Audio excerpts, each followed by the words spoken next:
Hey everybody, please do me a favor. I want you to like and subscribe immediately. The more subscriptions, the better. Today I want to hit on the topic today about how we're purchasing real estate, residential and commercial, mostly commercial right now in this climate. So what's happening with the commercial market is they're in a bad situation. Most of these guys got their loans, about 5 years ago, and those loans are due. So unlike residential, where you have 30 years to pay the loan off, with most commercial loans, they only have about 5 years. So they have to refinance these loans.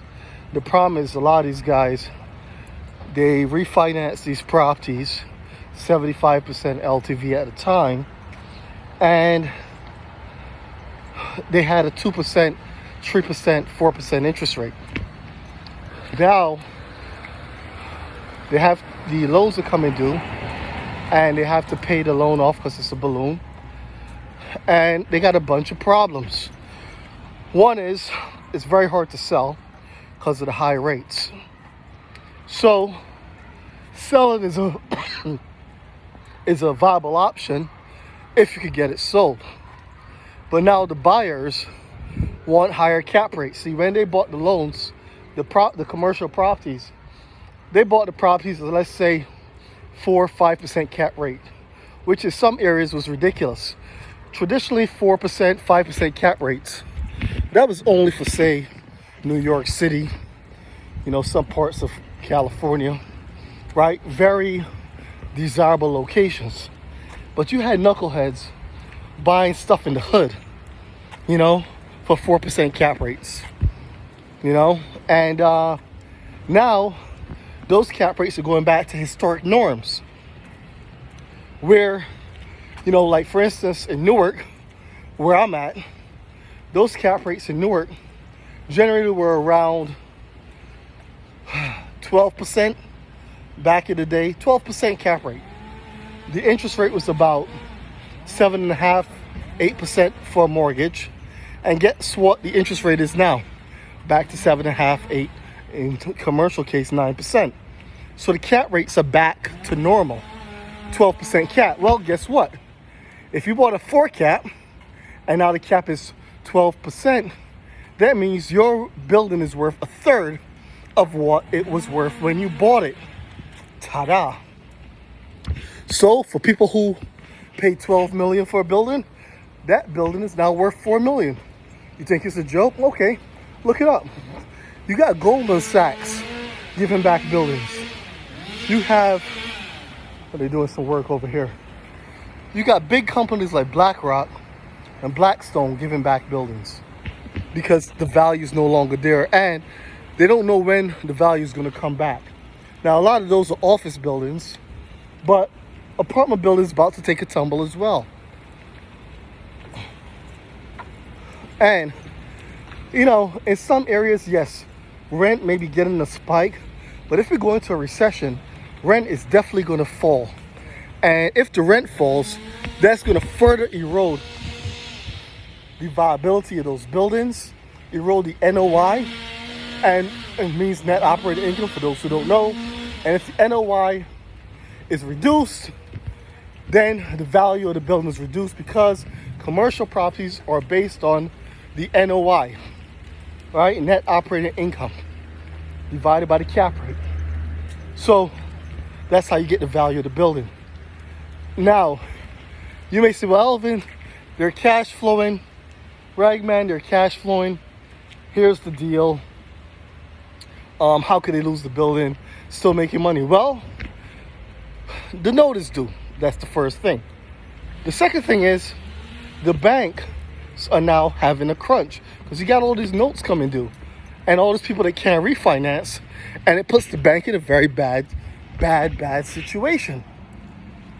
So what's going to happen? Okay, well, the bank is going to do what's called a capital call. Like in this building right here, we're going to have to check this one out, see if it's going through the situation. See, I do that, right? I check out buildings I like. and to see if it's going to go through a capital call situation. And if it goes through that type of situation, what's going to happen is they're going to say, well, they're going to come to you and say, well, you bought the building, it was worth 12 million. We gave you a loan based on that 12 million. Let's just make math easy. Say they gave them a $10 million loan. Now your building's only worth 4 million or 5 million, whatever, right? We're going to need you to come up with, let's say 5 million. We're going to need you to come up with $5 million of cash just to bring it back down to the value of the building. And on top of that, another 25% to bring us at a 75% LTV. Now, how many people got, $6-7 million laying around? Very few. So what will happen is the buildings will go into foreclosure, absolute foreclosure. Now, here's the thing. They said that all the buildings bought within the last 8 years, currently their loans are underwater. All the buildings bought within the last 8 years, guys, loans are currently underwater. So what that spells for guys like you and I is opportunity. Now, it hasn't hit the residential market as yet because they have a different situation in residential. Residential is based on a 30-year fixed rate. So most residential don't have that problem, but most commercial do, and a lot of them have adjustable rates. So now their rates went from 4% all the way up to that 9% cap rate. It's getting bad, y'all. It's getting bad. And these are fixed assets, meaning that you can only raise the rent maybe 4 or 5% a year in some cases, in most areas. And if rents are dropping, how are you going to raise the rent? So we're heading into a financial shitstorm for commercial real estate. Now, we're going to pass by this new construction. Now, new construction now is highly desirable. This is a builder. They're building this property here. Pretty good job. Right? This is probably the guy sitting in this car. All right.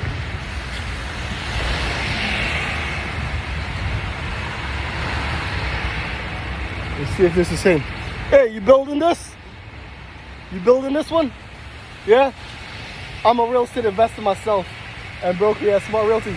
I'm shooting my YouTube video. You mind being on it? Hey. Hi. Hey, so listen, I got the builder. She's building the property behind me. What's the name of the company? CRETE. CRETE. So tell me, what do you think about I'm shooting a video basically about what's going on with the commercial market and also the residential, because like you, I have a few flips that I'm doing as well. I used to do the new construction, but I stopped because I lost my shirt in 2008. Yep, it was a bad day for me. Okay. So why did you go backwards? Well, I didn't like the problem I didn't like with the new. What I liked about it was everything was new and it was faster built. What I didn't like about it was all the red tape, all the problems I had with the city. That was problematic for me, and that took projects that should have taken 6 months, took a year just to try to get approvals. So that part I didn't like, and that's why I kind of backed away from the new construction. But why are you still into it? So I actually started with renovations. I've been doing it for 6 years. 6 Uh-huh. years I've been doing that here in Newark. Uh-huh. So Newark has been my point of view. Right Okay. there because one, the money's there. The houses were there. They're no longer as accessible anymore to get. So Yeah. Right now it's land. Right, land is easier. You can get land. And for me, I buy the land with the approved permits. Everything's zoning, everything's done. So you buy it, what they call shovel ready. Shovel ready. Yeah. So for what you guys don't know is they call that shovel ready. That means that she's buying the land from a person who is going ahead. They're going to subdivide it, and then they're going to do the paperwork, the plans, and they're actually going to then sell her the property in shovel ready condition. And actually, I'll be honest with you, that was the only time I made money in new construction. When I separated the lot and I sold the land with the plans in it, I actually made money. When I tried to develop it, I got caught in the 2008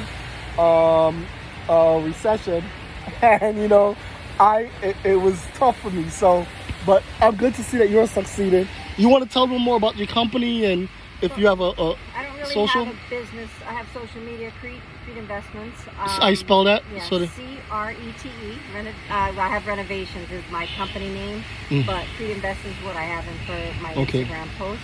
But and I'm very real when it comes to that. I do things and I actually just show them from start to finish of actually how it's going on throughout the whole process. So Okay. What I just did now, I have a problem with getting the beams. Okay. My guys are too fast. My framing company said, "Hey, listen, I can't come in. There's no beams." And the lumber company is saying, "Hey, I don't have any beams because you guys are going too fast." You know? I said, "There's no such word as being too fast in the construction business. Time is money. I'll know that." But it's a great feeling to be able to do it in Newark. Newark is my passion right now. Okay. I don't live in Newark. However, I've been dealing with, like I said, I had my mentor is Ken Atkins, and he taught me from the very beginning to the end, and now I'm just continuing on with what I have to do. How many have you done so far? So far, I've done 7 of my own in the past 2 years. So I did renovations and investments with him as well. So I mean, I'm seasoned. I'm better. You have to get at least 5 under your belt to get a new construction loan for hard money. Right. I had 1, not even 1. I had 0. This is my first, my second one. My other one was 214. Look it up. 214 Bergen Street. Right here in Newark. What's in that house is exactly what's going to be in this house. Right. You make it identical. 3 family. At that one, there's a 3 family. We sold it for $995,000. Wow. Yeah. Wow. Now I'm going to be honest with you, right? So, as a fellow builder myself, a few things that you guys may not have caught, right? So one is, when she first started out, she worked with a mentor and a partner, right? So did I. I had 2 partners.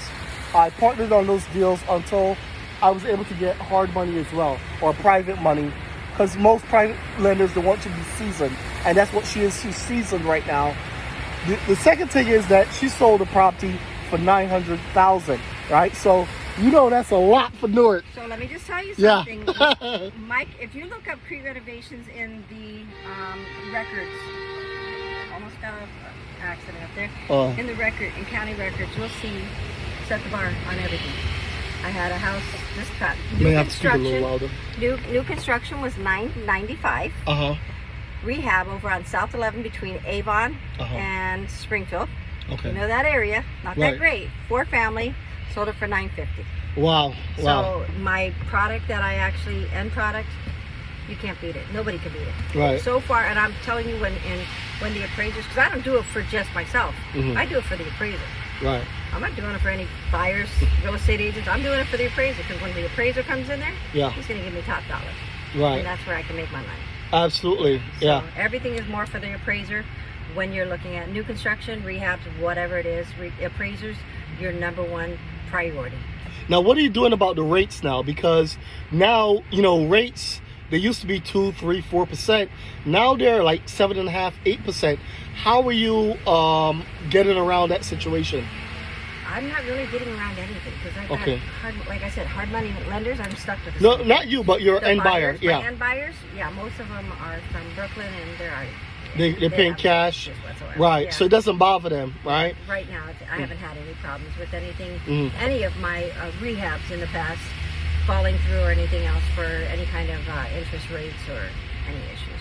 I got a question. Are you advertising on the MLS for those Brooklyn buyers, or are you going Craigslist, or no, how are you getting them? Only MLS. MLS. Yeah. Okay. Are you a licensed realtor as well, or you use? So I have my own real estate agent. So the way I work it is whoever sells the product, sells the property to me, is going to be the end seller as well. So I mean, I'm going to buy it from them. They're going to sell it as well. So they're going to make money on the back end and on the front. So that incentivizes the realtor to find more deals for you. Yes. So that's very smart, right? So, what she's doing is obviously very smart.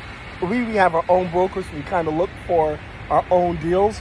But I think that if you're especially going into commercial, that's probably the way we're going to have to go as well, where, You know, we're going into commercial.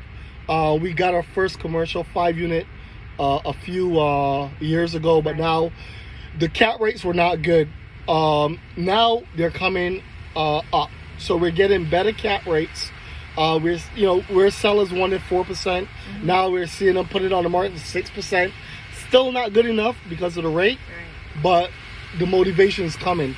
Exactly. So that's where you said it yourself. Motivation is what really needs to draw the line, and it's got to be like right out there. Exactly. Yeah. And so look, I think we need to have more of her and definitely promote her channel as well. So give me your name, give me the rundown where they can find you. I'm starting up with my YouTube, so it's okay. Really, yeah, me so too. My YouTube is not even. I'm not even going to advertise that because until I can get it up and ready, it's done. But my Instagram is CRETE. You'll see their emblem. CRETE Investments. Yeah. CF, right? No, CRETE, like concrete. Okay, like concrete. Yeah, okay. Concrete, yeah. All right. So everybody, look her up. Hit up her Instagram, and also I'm the Ragman, so look up mine as well. And I will definitely post the links in the description. I'm gonna look hers up, post the link in the description, so we can get more information about how to survive this coming disaster. It's gonna be a disaster, guys. It's not coming. I'm telling you, I'm refusing to hear that. It's not coming. Well, for commercial, Not residential. for residential, I don't think so. It all depends on the Yeah. area as well. Yeah. In fact, for new construction, they actually just did a report and said that new construction, where it used to be like 5% of all sales, is now about 25% of all sales. That is unheard of. That's because people who own their homes, they're staying put. You know, they got 2% interest rates, 3% interest rates. They're not selling, guys.